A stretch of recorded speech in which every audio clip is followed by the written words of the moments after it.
After 4 months, after 20 weeks, it's finally here, people. The Tournament of Power has begun.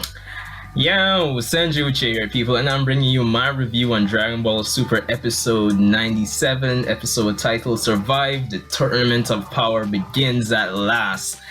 And, god damn it, man, I'm just glad it's finally here. I think, the highest form of the best thing about this episode is the fact that the tournament has actually begun. I think that's the best thing about this episode. And honestly speaking, I think it's off to a good start. Just to say my first impressions on the episode. But let's get right into it. But before that, if you haven't subscribed, subscribe. If you like this video, let me know what you think, share it out, and let's get into it. So the basic gist of this episode is literally two things.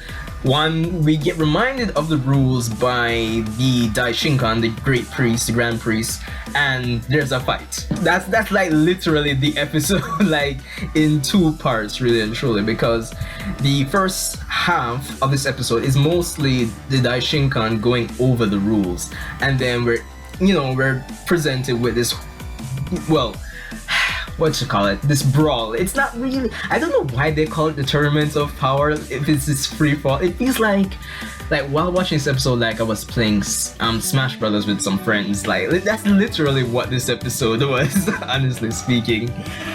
But yeah, so getting into it, we're reminded of the rules in the first half of this episode, and the only thing to note, only thing noteworthy to add to what we already knew is that the pillar in the middle of the fighting stage, it will actually decrease in height until it's flat on the surface of the stage when the time is up. So it's basically the timer for the tournament.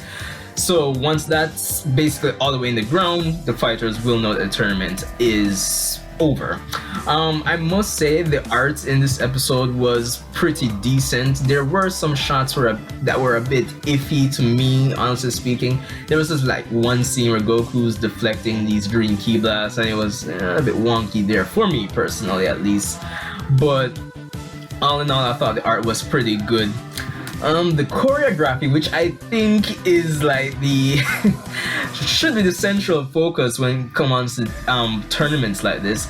I thought for what it was worth, especially since it's the start of the tournament and we aren't introduced to any major one-on-ones just yet, what people would expect, Goku versus Jiren or Goku versus Toppo or Gohan versus such and such. I know this goes on. So for what's worth, the art and animation was pretty good, I'd say.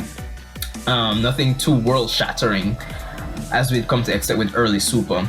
But yeah, so we're reminded of the rules. The tournament starts and it's one big brawl, as I've said, and it was just really fun to see it finally kick off. Honestly speaking, the stage was lit up like a Christmas tree. I'm not gonna lie, it was just one big free-for-all.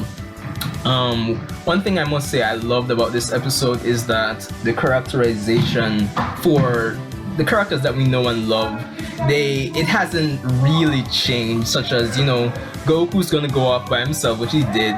Vegeta doesn't really play well with others, and he went off by himself, which he did. No one's expecting Frieza to be a team player, which he went off. 17 is kind of like that lone wolf kind of character, and he went off by himself as well as 18. So those, five? I kind of like that they maintained that about the episode, while the remaining fighters in Gohan, Roshi, Piccolo, Tien, and Krillin, they stuck to the plan actually of fighting in a group and using strategy to overcome multiple enemies. So I definitely like that about the episode, that the teamwork element is still there, even though, Universe 7. And it's funny though, because even Beerus and Supreme Kai mentioned that what was the sense of even planning, but if I was worth, Gohan and the others stick to it. And we had this one scene of them pulling off a little combination, which we were expecting from this tournament, I'd suppose, where we have Tien using the solar flare, and basically the rest of them responding with Ki Blast. But of course that didn't really work, which was I kind of like in the back of my head when they were pulling it off. I didn't really expect it to do any damage to the fighters they were surrounded by. But other than that, I must say like the start of this episode for me personally definitely has to be Basil, the kicker from Universe 9.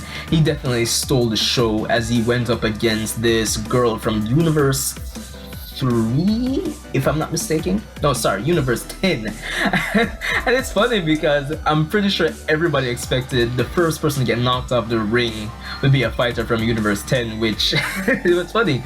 And it was so, I wouldn't say stupid, but it was kind of ridiculous since the girl was one of those characters that naturally had wings, so she was allowed to fly. And Basil kicks her, well, blasts her off the stage, and apparently is that everything happened so suddenly that she forgot to fly.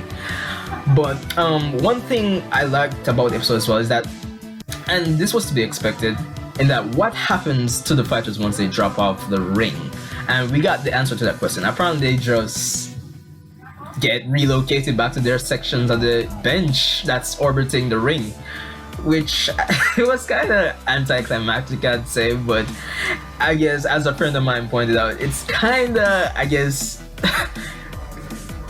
worse than being immediately eliminated or destroyed or removed from existence, because the fact that you're moved to the bench, but you know at the end of the day there's a good chance that at the end of this you're gonna die.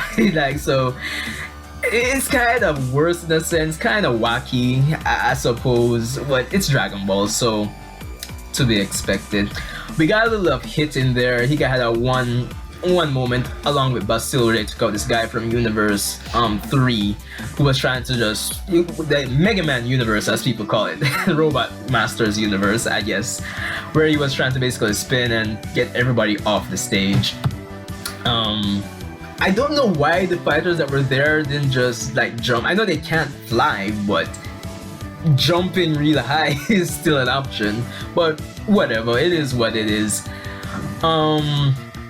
Of course, I do have one complaint about the episode, and it kind of stems back to the build-up that we had from the previous episodes before the tournaments, with Goku abusing Super Saiyan Blue and have the community making excuses of why Goku's abusing Super Saiyan Blue. It's not really as strong as it should be in the anime, or its portrayal basically. So we have this one guy, right? Well, even before I get to that, Goku spots Toppo like on multiple occasions throughout the episode and just tries to dash after him. Like, I don't know, it's ridiculous. And Goku sees Toppo. The guy from Universe 10 attacks Toppo. Then we have Jiren, who's face to face with Goku. You can tell he's itching to just tackle Jiren. And then we have this guy pulling some horror movie shit and just pulls Goku off the street. Like what? It's ridiculous. And then he's basically threatening to take Goku off the fighting stage with him.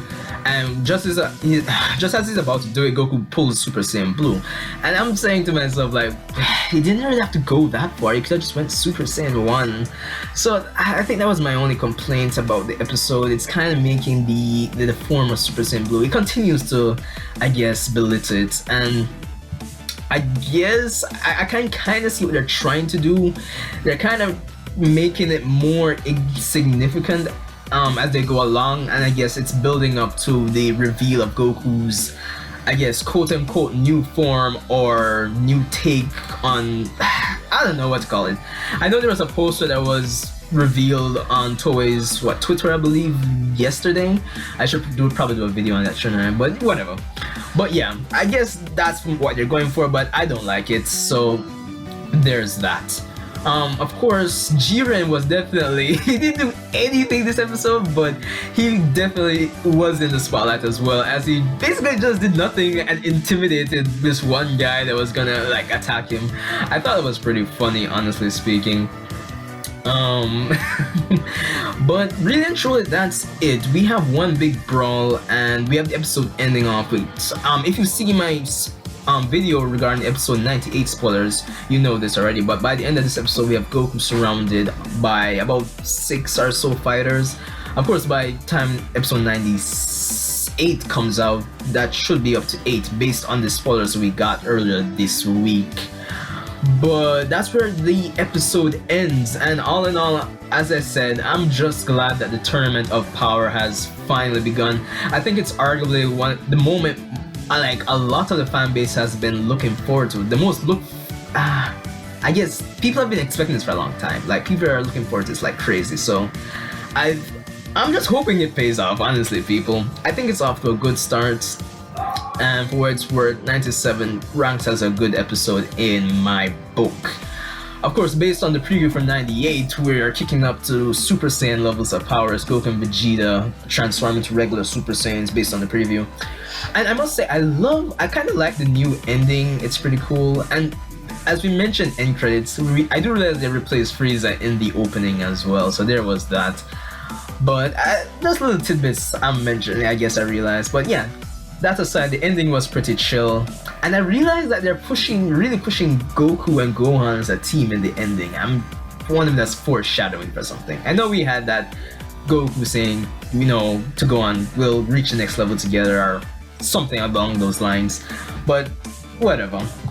But as I said, rate, comment, subscribe. Let me know what you thought about episode 97 of Dragon Ball Super. The Tournament of Power has finally begun.